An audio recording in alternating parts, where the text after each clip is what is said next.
자,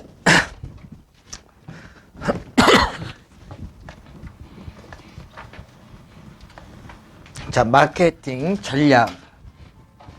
이걸 또 우리 매년 또 출제하는 또 상당히 중요한 부분입니다. 자, 이 목표로 하는 시장에 도달하기 위해서 마케팅 전략을 우리가 수립을 하죠. 세 가지가 있습니다. 자, 이 조주영 교수는 자신의 저서에서 마케팅 전략을 크게 세 가지로 나눕니다. 이 시장,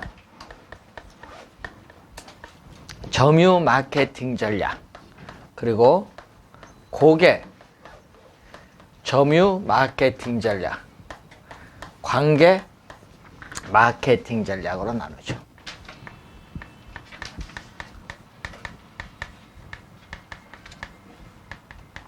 자, 시장 점유 마케팅 말 그대로 시장 점유이기 때문에 이 공급자 차원의 전략입니다.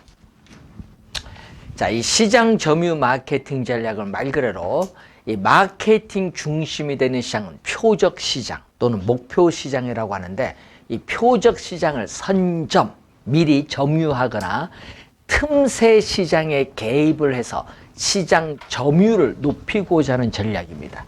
그래서 이 공급자 차원의 전략인 시장 점유 마케팅 전략은 크게 세 가지로 나누죠. STP 전략과 이 마케팅 믹스, 이렇게 세 가지로 나눠요. 자, STP 전략은요, 말 그대로 순서로 가면 돼요. 순서대로. 자, 앞에는 S는 뭐죠? 세그멘테이션.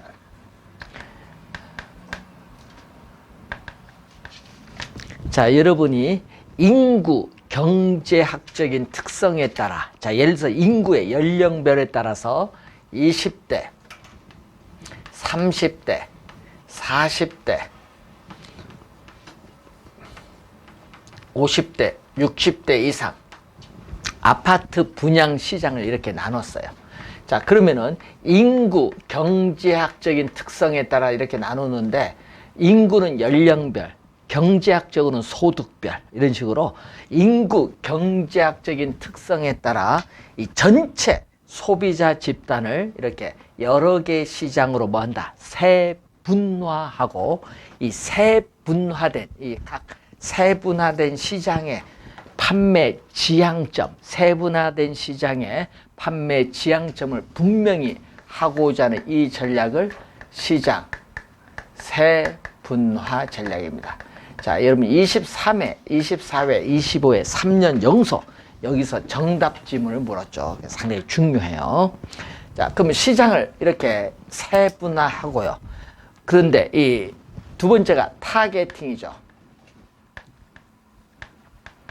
타겟팅은 이 표적 시장을 선정하는 전략입니다. 자, 이 표적 시장을 이 선정하는 전략을 말하는데, 자, 여기서 어떻게 돼요? 자, 이 시장에서 우리는 40대를 딱 선정하는 거예요.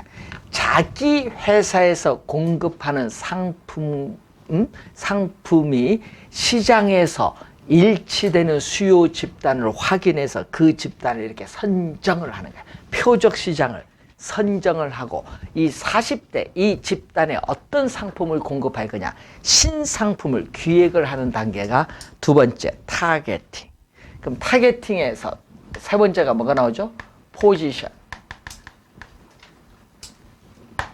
포지셔닝은 차별화 전략.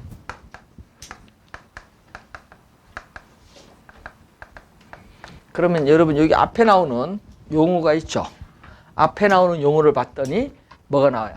STP 해서 STP 전략인데, 그러면 차별화를 하거든요. 그럼 40대를 선정했잖아요.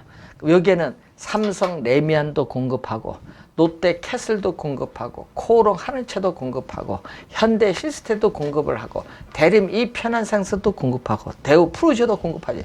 이렇게 공급하는 회사는 많아요.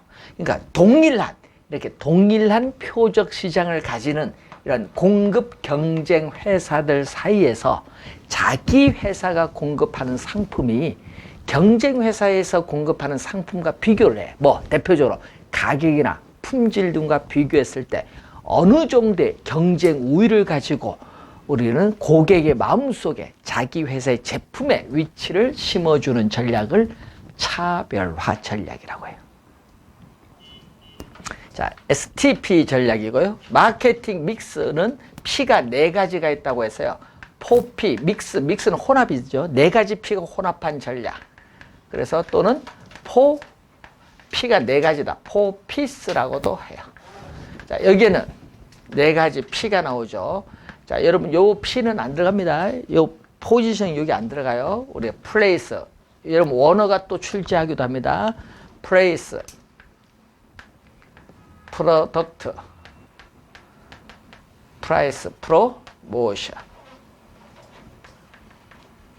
4가지 P입니다. P 4가지. 자, 이 시험에 나오면요, 여러분, 요게 나오면 여러분 잘 틀려요. 왜? 어려운가 봐요.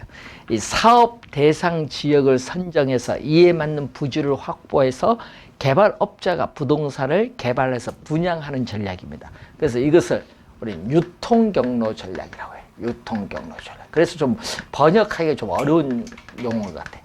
유통경로 전략. 부동산 개발 회사가 직접 분양할 수도 있고 또는 분양 대행 전문 회사를 통해서 분양할 수도 있고 또 주택금융기관이나 중개업소를 통해서 분양할 수도 있는 유통경로 전략. 프로덕트는 제품 전략.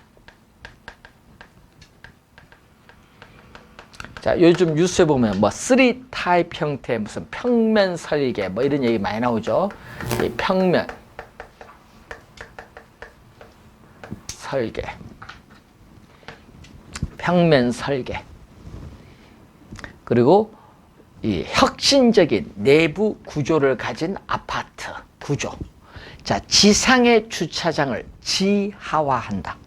또는 지상의 녹지 공간을 충분히 확보해서 소규모 공원을 여러 개 조성한다. 이러한 부대 시설을 배치하는 전략.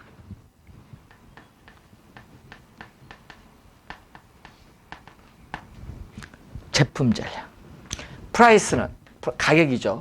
자, 여러분, 시장에 거래되는 가격과 비슷한 가격, 시가로 공급하느냐, 상대적으로 비싼 가격, 고가로 공급하느냐, 상대적으로 싼 저가로 공급하느냐 전략이 있고, 자, 동일한 평형수의 아파트를 전국의 모든 지역에 동일한 분양가를 적용하는 단일 가격 전략, 지역에 따라 분양가를 달리 정하는 신축 가격 전략, 뭐 할인 판매, 할부 판매 많죠.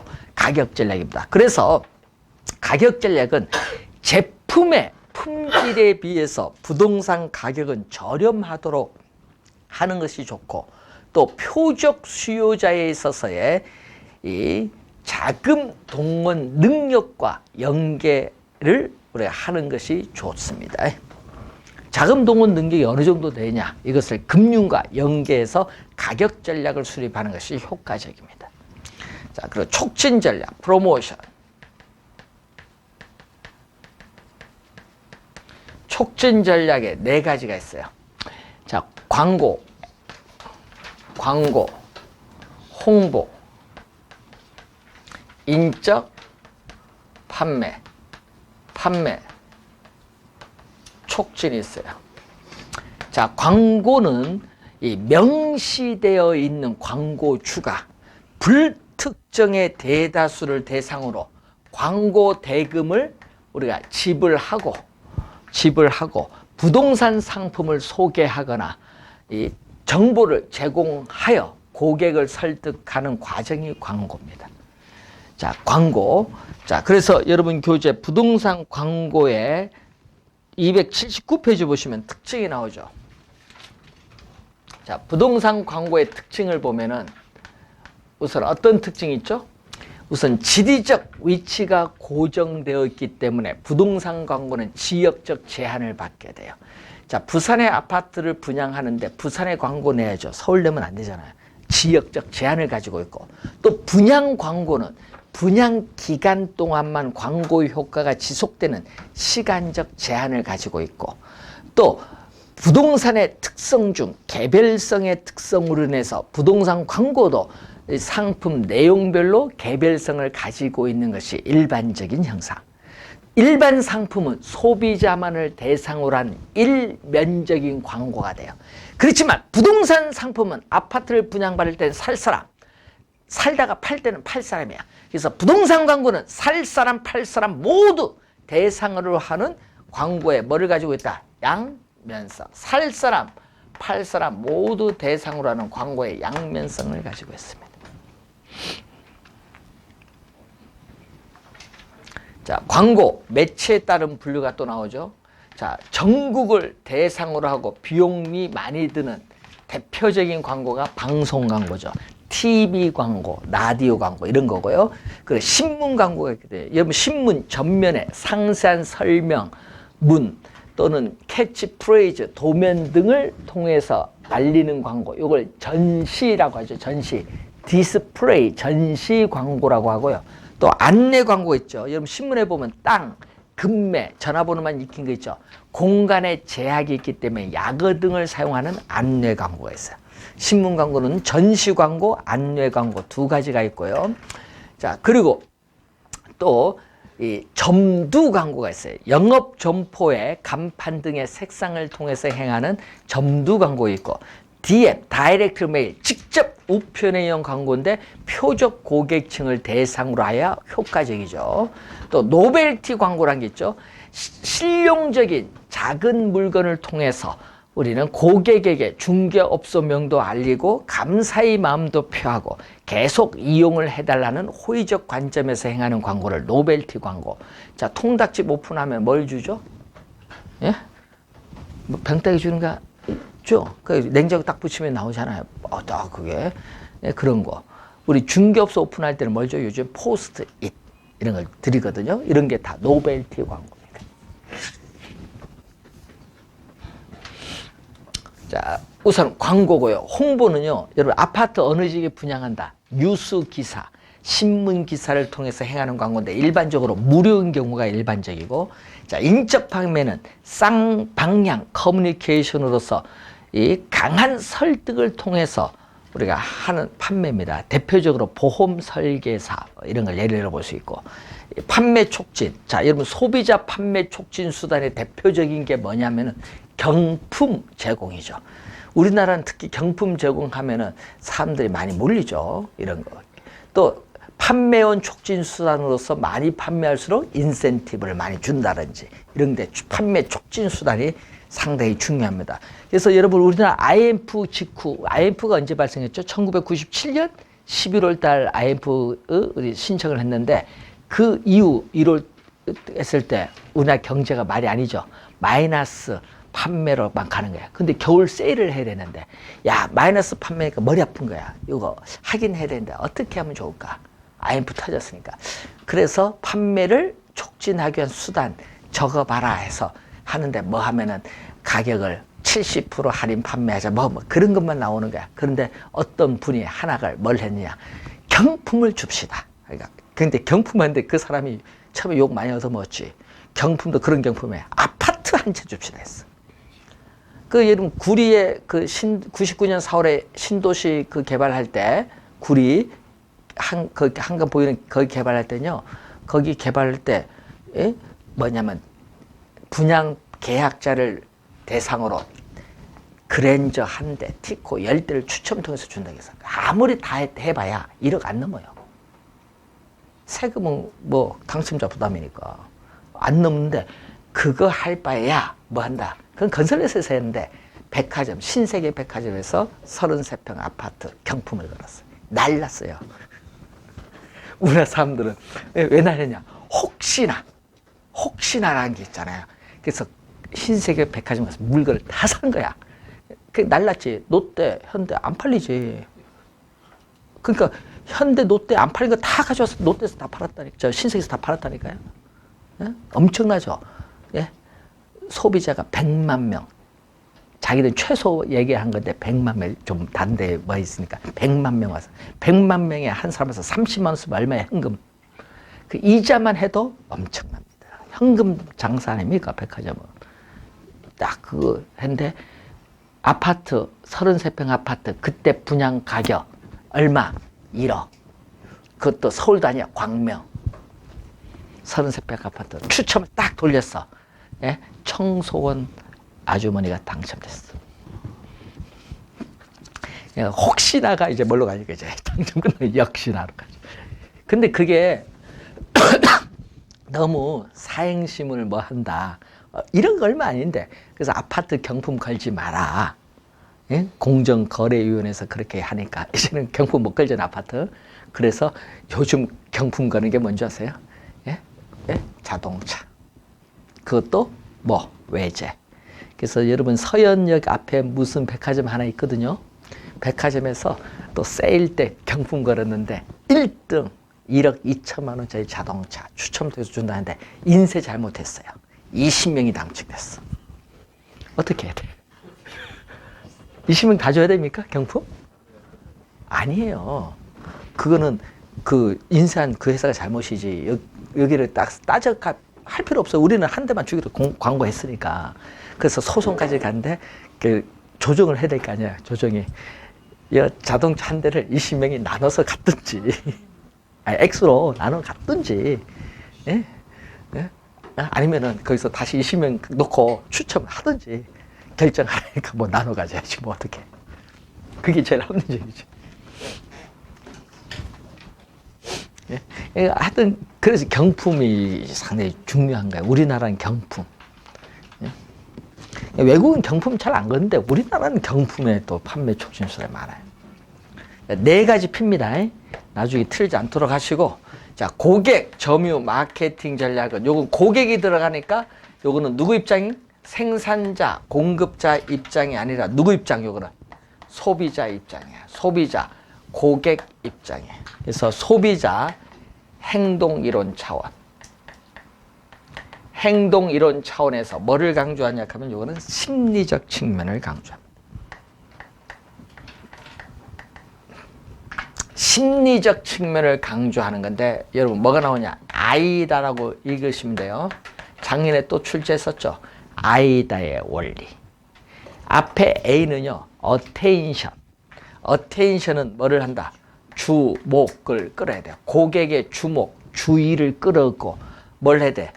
그 다음에 관심, interest, 관심, 흥미를 불러일으켜서 이것을 desire, 그 관심, 흥미를, 욕망을 일으켜서 그 욕망을 액션, 구매 행동으로 나타나자. 그래서 이렇게 소비자에 있어서의 구매 의사결정 과정에 각 단계에 있어서 소비자와의 심리적 측면에서의 접점을 마련을 해야 돼. 그래서 전달하고자 하는 메시지 톤, 강도, 취지 등을 어떻게 해? 적절하게 조절해서 마케팅 효과를 극대화하고자 하는 게 바로 고객 점유 마케팅 전략의 핵심. 아이다의 원리 작년에 또 출제를 했습니다.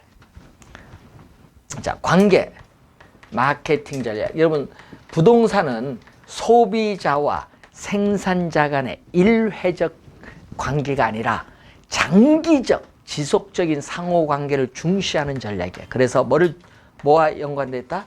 브랜드, 상표와 연관되어 있어요. 뭐 대우, 푸르지오, 뭐 롯데, 캐슬, 뭐 현대, 힐스테드는 여러분 삼성 내면의 구조에 익힌 아파트 소비자들이 다른 아파트 가서는 잘 못 살아요. 예, 구조가 다르니까. 그러면 꼭 삼성 계속 가게 돼 있어. 그런 관계를 중시하는 거예요.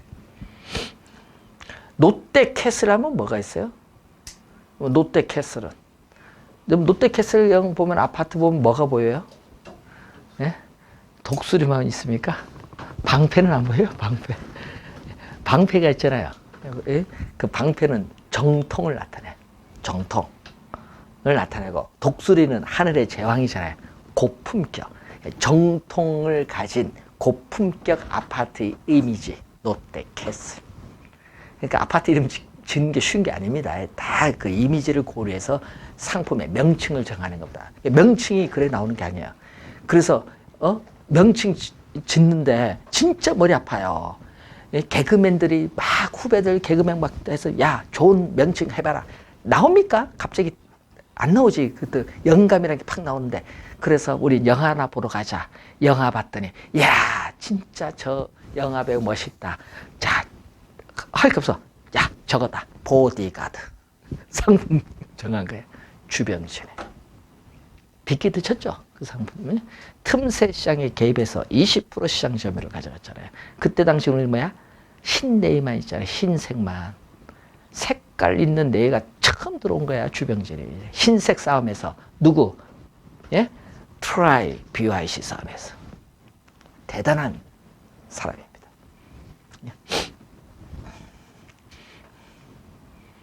그런 틈새 시장. 그런 걸 잘 개척을 해야 돼. 부동산도 여러분이 보면은 시장이 상당히 많거든요. 연령이 다양하다 보니까 어떤 시장을 가야 되느냐. 예? 어떤 시장.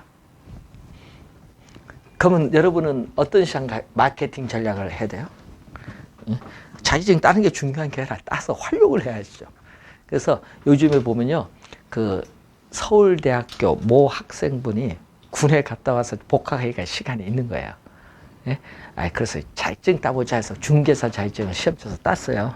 땄더니 본인들이 보니까 이게 불합리한 너무 많은 거야. 중개 계약을 보니. 그래서 본인이 오픈을 했어요. 그래서 서울대 학생분들은 계약을 맺으면 수수료, 보수는 공짜. 집주인만 받는다. 예? 그러니까 학생들이 다 몰려. 근데 문제는 사기는 안 당하죠. 중개업소를 통하면. 직접 거래하면은 뭐가 돼? 사기당한 게 많아요. 여러분 보증금 얼마인지 아십니까? 신림동 서울대 부근에 보증금 4천, 월세 50에서 60입니다. 월세가 중요한 게 아니라 보증금이죠. 입주할 때 언제 입주해요? 신학기 3월 2일 개강이면 언제 와요? 27, 8일 계약을 다 적어. 근데 집이 하나야. 예를 들어서 그 있잖아요. 4층짜리 원룸인데 방이 예를 들어서 4층짜리 원룸인데 25실이에요. 25실인데 한 실당 10명씩 계약을 해. 보증금. 챙겨서 딱 튀어.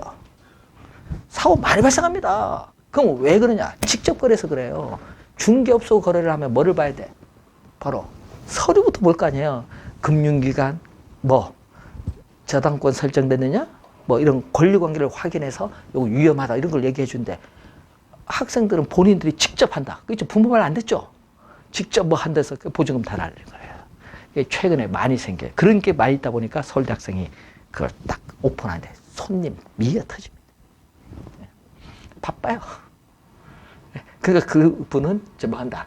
아, 요게 돈이 되네? 에? 취직 때려쳤어. 요 돈이 되네?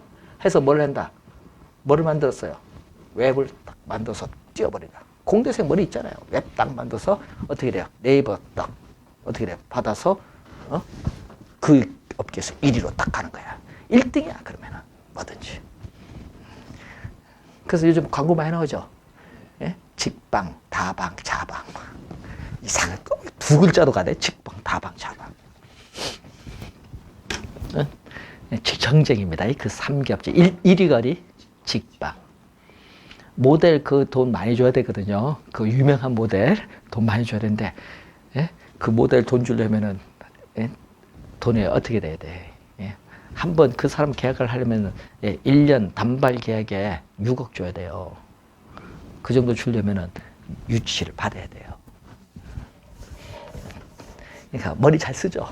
그러니까 중개사 자격증 따는 바람에 하다가 이렇게 간 거예요. 이게. 취직하려고 하다가 때려쳤지. 그런 겁니다. 그래서 앞으로 시대는요. 이제 우리나라 그렇지만요. 앞으로는 뭐가 무너져요? 컴퓨터가 발달하면요. 컴퓨터 관련된 산업 관련해서 과거에 컴퓨터 관련 없었던 서비스 들어오면서 망해요. 그래서 지금 우리 그 은행, 여러 개 은행들이 있거든요. 거기에 관련된 핀테크라고 하는데 그쪽 개발한 사람이 1년 선배인데 그 은행연합회하고 금융감독위원회에서 저희도 이제 가서 얘기를 하는데 보면은 핀테크 때문에 앞으로 우리나라 금융기관 75%가 다 5년 내에 정리가 됩니다. 경쟁이 안 돼. 외국계 은행들하고. 앞으로 뭐다? 뭐든지 이런 휴대폰 갖고 다 될 거 아니에요. 그럼 뭐가 없어져요? 우선 텔러가 없어져요. 지점이 없어져요. 지점 필요 없지. 또 뭐 ATM이 없어져요. ATM이 왜 필요해요? 예? 요즘 보이실 PC도 많은데 다 없애버려요. 예? 그만큼 발달해 가는 거예요. 앞으로 5년 이내에 되면요 엄청 발달하고, 그러면 여러분이 부동산도 여러분 직접 가서 계약서 쓰잖아요. 이제 그것도 없어져. 전자계약 시대로 가야지. 부동산도 갈 필요 없다. 미국에서 보내라. 전자계약에서 딱 해서 인증서 받아서 딱 보내버려. 끝이에요. 이제. 그래서 서울 부동산 가격이 뉴욕에 뜨고 동경 뜨고 지금 뜨고 있습니다. 건물 가격 얼마. 예? 그만큼 이제 발달되는 시대로 갑니다. 그래서 작년에 보니까 캐나다에서도 와서 자격증 따로 왔거든요. 작년에 우리나라에. 캐나다, 미국은 어렵거든요. 그쪽 독일은 자격증 따기 10년 걸려요. 실무 경력에 10년을 요구해요. 어렵거든요. 그런 국가에서는. 그러니까 영국에서도 우리나라 자격증 따면 거기서 언제든지 법인을 만들 수 있어. 왜? 자격증, 라이선스 자격증 가지고 있잖아요. 그래서 중요한 게 이 자격증이에요. 그래서 우리나라 공인중개사가 우리나라 7대 자격증에 들어왔는데 1위가 변리사 자격증입니다. 우리나라. 옛날 변호사인데 변호사 이제 갔어요. 의사도 갔고. 지금 1위가 변리사, 7위가 공인중개사. 아, 똑같은 사예요. 무시하지 마세요. 사예요, 사. 이제 요즘 의사도 망하는 시대, 변호사도 망하는 시대 다 갑니다. 그래서 외국에는요, 공인중개사가 변호사를 고용합니다.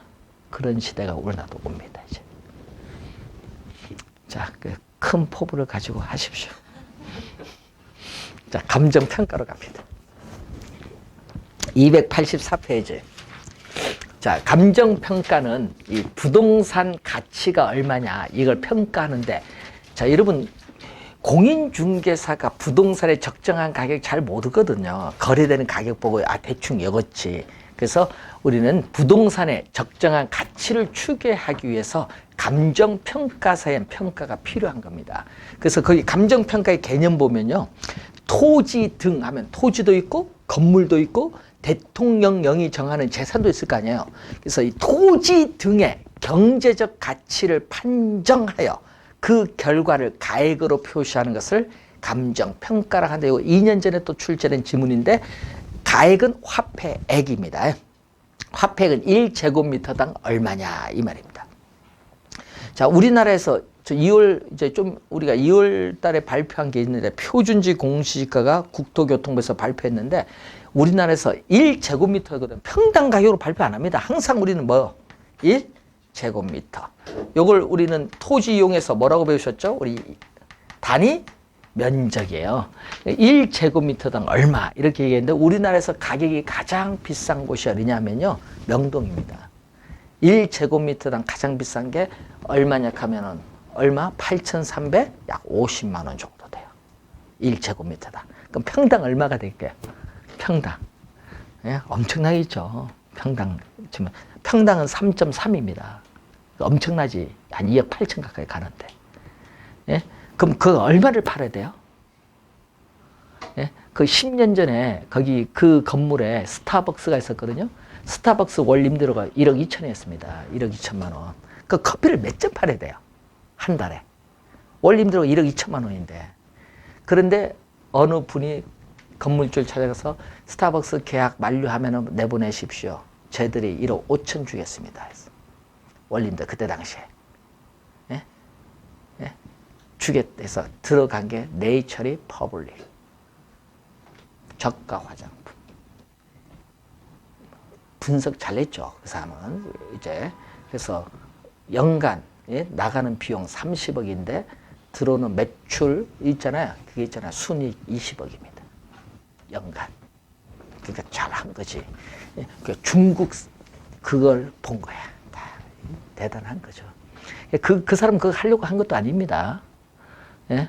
그때 당시에 뭐냐. 우리나라 성형외과 망하는데 중국 아들 때문에 성형외과 살아난 거 보고, 야, 이거 중국 돈되겠다. 그래서 맞는 거예요. 진짜 아무것도 아닌 것에서 딱 돈 버는 거예요, 이제. 그래서 우리나라에 중국에서는 공인중개사 자격증 직업 1위입니다. 예? 제일 먼저 직업 선호도 1위가 공인중개사입니다, 중국에. 1위인데 그 중에 1위가 왜 1위 되냐? 공인중개사 자격증 따는데 1억이 시험치입니다. 1억. 1억에 합격자 7명입니다. 얼마 공부해야 돼요? 과목 우리 비슷한데.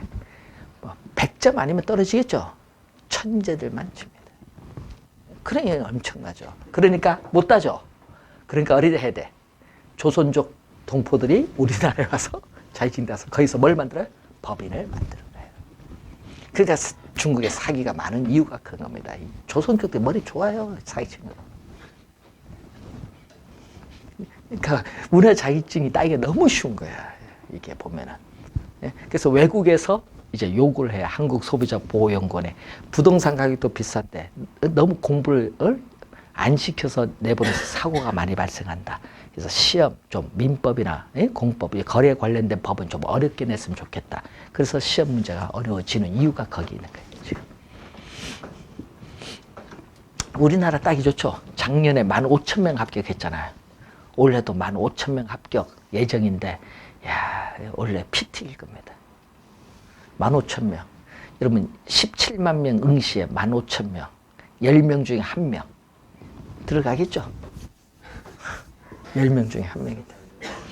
그래서 여러분 자격증 따면요, 외국에 법인이 설립할 수 있거든요. 앞으로 법인시대로 가니까. 그러면은 좀 돈이 좀 될 겁니다. 외국하고 합자도 할 수 있고.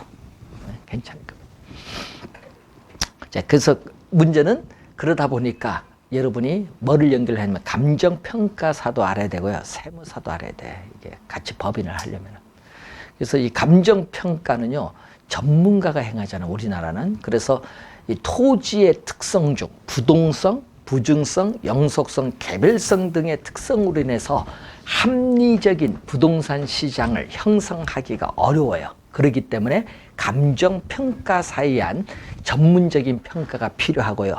또 부동산 가치 형성에 영향을 미치는 사회적, 경제적, 행정적 요인이 너무 복잡하고 또 가치 형성을 방해, 저해하는 요인도 너무 다양하다 보니까 전문적인 지식이나 경험, 능력을 갖춘 감정평가사에 의한 평가가 필요합니다. 또 부동산이 가지고 있는 사회성, 공공성이 있는데 이 감정평가의 결과가 개인 또는 사회에 미치는 영향이 너무 커요. 그러다 보니까 어떻게 돼요? 공정한 평가를 위해서도 필요합니다.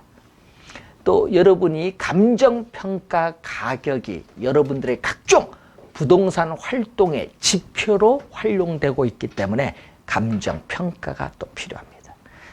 여러 가지 필요성에서 감정평가가 필요한 이유인데, 그래서 감정평가의 목적, 감정평가의 조건, 또 평가 대상 물건 특성, 용도 등에 따라 우리는 감정평가를 적절하게 분류할 필요가 있는데, 이 내용이 가끔 또 이제 시험 문제에 우리 가끔 출제를 하는데, 자, 여러분 교재 286페이지 보시면은 이 제도상 분류가 나와요. 자, 이 감정평가의 주체가 공적 주체, 기관인 경우 공적 평가입니다. 자, 독일이나 오스트레일리아, 호주는 국가가 평가합니다. 평가위원회 제도가 있거든, 국가 내에. 그래서 공적 평가고, 우리나라는 공인 평가입니다. 국가 또는 공공기관에 의해서 일정한 자격을 부여받은 개인이 평가의 주체가 되는 제도입니다. 그러니까 우리나라, 일본, 미국은 감정평가사 제도가 있기 때문에 무슨 평가? 공인평가입니다. 자, 그리고 강제성 여부에 따라 강제성이 있으면 필수적 평가, 강제성이 없으면 임의적 평가라고 해요. 자, 감정평가 의뢰인은 일정한 어떤 사유가 발생하면은 반드시 감정평가 기관의 평가를 받아야 되는 경우가 있어요. 대표적으로 법원의 경매 물건, 또 한국자산관리공사를 캠코인데 이 캠코의 공매 물건, 또 국유재산 처분 시에는 감정평가사를 평가를 받아서 신문 공고를 통해서 매각을 해야 됩니다. 필수적 평가입니다. 임의적 평가는 감정평가 의뢰인 임의의 자유로운 의사에서 행해지는 평가입니다. 자, 여러분들이 부동산 담보대출 받고 싶다. 여러분 자유로운 의사입니다. 이때 담보대출 받을 때 담보 물건의 평가하는 것은 무슨 평가? 임의적 평가. 자, 감정평가의 결과가 쓰이는 목적에 따라 공익평가와 사익평가가 있는데, 공적 이익을 목적으로 하는 공익평가, 대표적으로 신도시를 개발하기 위해서 토지를 수용을 했을 때 보상평가, 이런 공익평가. 또 사적인 이익을 목적으로 하는 사익평가로서는 부동산 경기 침체 시에 부동산 매매나 교환을 하기 위한 평가, 이런 것은 사익평가. 또 여러분, 시장에서 거래되는 가격과 차이가 많아요. 그래서 우리는 시장 가격과 달리 구할 필요가 있을 때 법령에 규정되어 있는 평가가 법정평가인데, 여러분 공시지가 평가 또는 개발 부담금 부과를 위한 평가, 토지 거래 규제를 위한 평가, 이런 게 다 무슨 평가? 법정평가에 속합니다. 자, 업무 기술상 분류에서 감정평가사 수에 따른 분류에서 감정평가사 한 사람에서 행해지는 평가를 단독평가, 신속하지만 객관성은 결여돼요. 감정평가사 여러 사람의 합의에서 행해지는 평가를 합의제 평가죠. 객관성은 유지되지만 합의를 하다 보니까 신속성은 저해된다는 단점은 있습니다. 자, 감정평가 수준에 따른 전문성 수준에 따른 분류. 1차 수준의 평가는 부동산 소유자 본인이 행하는 평가, 전문성이 가장 낮아요. 내 아파트 가격 얼마냐, 본인이 평가하는 겁니다. 자, 2차는 부동산을 실무적인 업으로 담당하는 사람에서 행해지는 평가. 공인중개사가 부동산을 매각하기 위해서 행하는 평가는 2차 수준의 평가. 3차 수준의 평가는 전문성이 가장 높습니다. 자, 감정평가의 전문가인 감정평가사에서 행해지는 평가를 무슨 평가? 우린 3차 수준의 평가로서 전문성이 가장 높다. 이렇게 보시고요. 자, 이제 배우는 감정평가의 조건에 따른 분류, 일본의 부동산 평가, 그리고 우리나라 부동산 평가의 기준은 어떤가? 이 내용이 우리가 17회, 19회 시험, 18회 시험, 그리고 우리가 출제를 25회, 6회도 출제를 했는데, 이 관련된 내용이 어떤 내용으로 구성되는지 이것은 식사를 하고 나서 2시에 강의를 진행하도록 하겠습니다. 자, 식사 맛있게 하시고 2시에 뵙도록 하겠습니다.